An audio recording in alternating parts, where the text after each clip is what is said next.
All right, welcome everyone to my latest episode of Box News. I have a special guest. Do you want to say your name, or do you just want to say your gamer tag for everyone? My gamer tag is Stinky Pompous. All right, I'll put that on the screen now. So if you would like, you can add him. He'll choose whether or not to accept. I've only got like 4 slots open, so Yeah.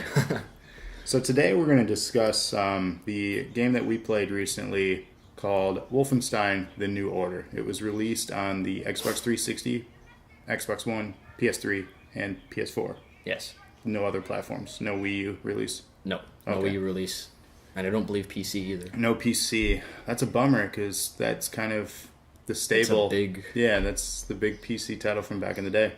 I think it would have been rather good on PC from what I've seen. Right. Maybe a little better than console. Right. So that's kind of funny. You know, one of the greatest PC games of all time, right? Wolfenstein. Was not reissued on PC. So that's really strange. Let's get kind of started on the background of the story. Tell me, like, who are you in the game, and what is this new take on Wolfenstein? Is it a brand new story? Is it relevant to the old one? What's going on in this game? The old one was a little more, as I'm sure everybody knows, it was grainy. It was that 16-bit put together Germans. They would. It was just the old style of playing. There wasn't really a huge story behind it, but you were still B.J. Blazkowicz, and you were an agent who would go in for the U.S. government, CIA, I think it was, and you would infiltrate the Germans and then kill Hitler was the whole goal. Okay. In the new one, it's a little bit different because there's more of a background to it. You have more of a background on his life. You actually sit through 14 years in an insane asylum while being taken care of, and it's just an interesting story. The gameplay is much more evolved, in my opinion. I still prefer the original one just because it's the original. The gameplay is classic, I should say. Right. Which is where they brought it in, and we'll talk about that later in the Nightmare, which I still think is cool that they kept that. Easily one of my favorite things. So I played the game, the original PC release back in the day. I didn't know that was the same character, so that's rather cool. But I guess when I played it, I was very young. I haven't played it recently, and I don't remember a lot from the game. I mean, the throwback stage, which you mentioned, the Nightmare mode, was just the kind of little bonus for hardcore fans. Mm-hmm. I thought that was really cool, and it brought me back to being a kid and playing, a shooter, much like the Doom era, the Wolfenstein. Yeah. That's what I grew up on, which is funny because the bonus in this game, if you purchased it, you got the Doom beta code. I guess they're making a new Doom. Yeah, they are. That'll be a story. That releases in like a month here, I think. Okay, so the beta is launching. Yeah. So, we got tap dancers. Yeah, no doubt. So yeah, I thought that was really cool. So, I guess give me a breakdown on your thoughts as you played through the game. Your emotions. Like, did you enjoy it? Did you hate it? Why did you enjoy it? Why did you hate it? Like, what was the best part of the game? I did enjoy the game for the first probably hour and a half that I played it, up until right after I get out of the insane asylum. Okay. I really liked, one of my favorite things besides the Nightmare was the fact that they had 2 generations of weapons in the games. I thought that was really something that not a lot of games do, where they split it up into 2 different generations that act very different from each other. Right. One of the things that I thought was really cool that they did was you can dual wield anything in the entire game. Dual wield knives, dual wield submachine guns, everything, even shotguns, which was awesome. That was truly awesome. And they're accurate. I mean, it's not like you're spraying everywhere. It was pretty dead on.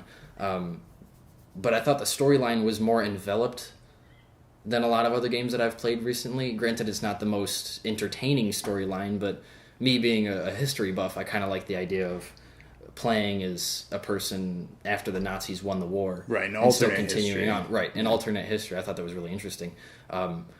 As far as not playing in 1946 very long, I mean, you crash the plane, you infiltrate the castle, and then you run into Dr. Death's Head. Right. They kind of give you an origin story, a tutorial almost. If right. You will. It was a prologue basically to the game. It was a long prologue. I mean, 45 minutes of game time before you actually get into the insane asylum and then coming out of that. Right. I like Dr. Death's Head.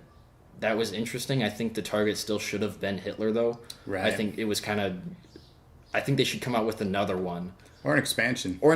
That would be a good one, like they did with Sniper Elites, the Desert Fox thing. Still hunting down Rommel. Right. But I think they should continue on with Hitler.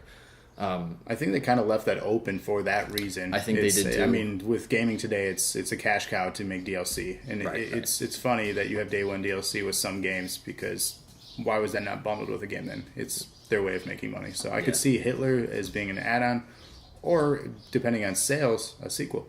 Yeah, I agree. I don't think.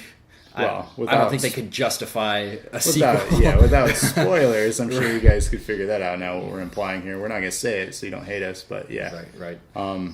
Yeah. So I guess, what did you dislike then out of this game? I disliked the fact that there was no online. Right. Absolutely hated that, because I pre-ordered that game thinking, hey, there's going to be an awesome online, there's going to be Nazi robots and all this fun stuff that you can mess around with. It'd be almost like a Nazi version of Titanfall.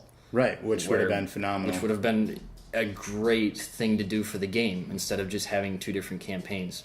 Which brings me to hating the fact that they didn't differ the 2 different timelines from each other. Right, I was just going to say, there weren't really 2 different campaigns. There was 2 different choices. Right, 2 different timelines for campaigns, exact same campaign almost, just a different ending cutscene. Yeah, a couple different cutscenes throughout the game, that was it.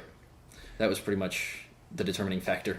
I ended up killing the American guy first, just because I liked the Scottish dude.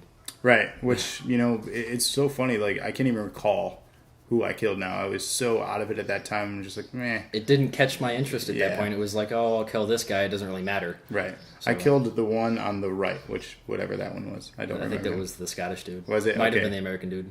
I don't know. I killed one of them, and like you said, it doesn't really affect the game much, and I was just kind of like, oh, I'll play through this again. All right. So the things that I guess I didn't like about the game now were the headquarters parts. There is points in the game where you would progress, have all these awesome shooting elements, these awesome levels to shoot your way through, but then you would reach a lull in the game, which was the headquarters, which were search missions, kind of like... finding the toys, or... Right. God, what was one of the other ones? Finding something for Jimmy. Saw. Yeah. And it really took me out of the game. I don't know if this was that way for everyone. I'm sure some people liked this. It was kind of like, hey, let's add some RPG elements to it and see what we can do with this game. But for me, Wolfenstein is a shooter. It should be a straight-up action game. I know what I'm getting. It's kind of like Duke Nukem. You know what you're getting. A shooter doesn't take itself seriously, but Wolfenstein obviously does. And at least in Duke Nukem Forever, it was a straight-up shooter. Right. You had random things, but that was Duke Nukem at its class. Yeah. Or its core, I should say. So for me, that took it out of the game. There were points that it could take 5 minutes and, up to 20 minutes to do these chores, how I feel. That was really what took me out of the game most. Other than I enjoyed the game, it was a decent story. The cinematics were pretty good. Yeah, they were pretty good. I like some of the cutscenes that they had in there, especially with Dr. Death's Head. Right. Now, for you, I guess, what would you have liked to have seen out of this game? Like, what were you disappointed in?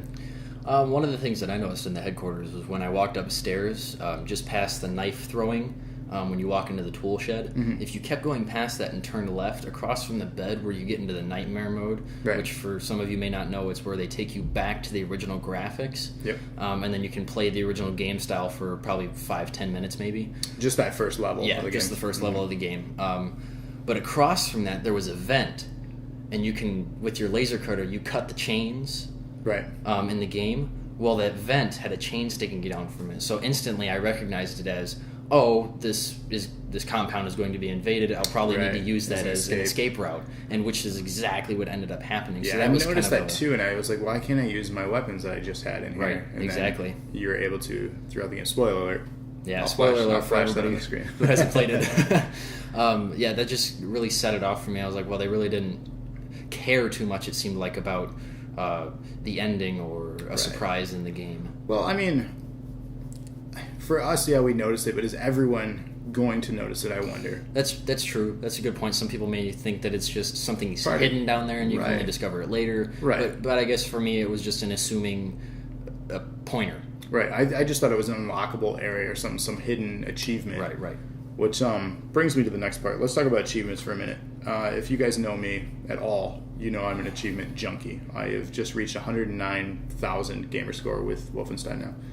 And this game really rewards you if you do the things required to do in it. Yes. Just by completing missions, you get achievement score. By making the decision, you get one or the other. Second playthrough would grant you the other. Which is why they kind of offer that second storyline, so you can Right. go back and make the other decision, which was okay, I guess. But you Right. don't realize it until later if you don't look at it first like you do the achievements. Just go on Right. and say, hey, I can get yeah. these. That's what I look for first.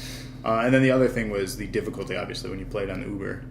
You get More the achievements for that. achievements. And the rest of the achievements were, as I had mentioned, just by doing things, the perks. So kill 2 enemies with a single grenade. That's an achievement. That's one. Kill 15 enemies while sliding. Another with achievement. any gun. Right. Get, like 30 dual wield kills or Headshots. Like, yeah. And they were pretty simple. For the most part, I'd say I got 60 to 75% of those, leaving me with 500 something or 600 something and up 1,000 gamer score in the game, which a single playthrough was pretty good, I'd say. Yeah, that's pretty solid. Right. A second playthrough would obviously grant you the rest of the achievements easily. Absolutely. If you paid attention to it and were saying, hey, I need to do this. And that's the thing. I mean, check it out. It's in your menu, too. It tells you exactly what to do when you hit the back button. Yeah, absolutely. I guess which brings us to a final critique of the game. First off, would you recommend it to someone? Yes, if they were looking for a decent shooter for a couple hours. I mean, if you're buying it from a company like GameStop, they have their 7-day return policy. Right. I would say check it out from there. Don't buy it new. I don't think it's worth the $60 unless you're a huge Wolfenstein fan. There you go. Buy it used so you're not stuck with it. Exactly. I would recommend it. The only thing that I would say about it is watch reviews on it first, because there's things that you will miss if you play it through without doing some research on it. Right. And there's things that you may want to get in that game. There's plentiful ammo in that game, so don't worry about expending it. It's very easy to go through it. Very easy to find I it. think I ran out of ammo once in a couple of my guns, and that was it. But then I just switched guns and it was Demolished fun. the rest It of gave it, me a chance to use the other guns. Right. Until I found that other ammo. I was never completely out and worried. Definitely. So my reviews are on an out of 10. How would you give this out of 10? 6.5. 6.5 out of 10. You heard it. I would say a 6 or 7. I'll probably go with I'm going to go with yours, 6.5. Yeah. Just a solid, yeah. Because it's a decent playthrough, just not something that I would I would liked to have had in my collection. Unfortunately, I ended up buying it new. Right. But I own it. Right. It's not glitchy. It's not broken. It works. There's just not a lot of content to the game. Right. It's one of those single playthroughs. You get your fix and then you're done. Right. So it's a renter or pre-owner. Don't buy. So you heard it from us. For more reviews, definitely subscribe to my page. Tell your friends. Click that little button. Like this if you see us on Facebook. I mean, you know how social media works. So just follow us today and tell your friends. Hope you enjoyed this audio review. Thanks for joining us.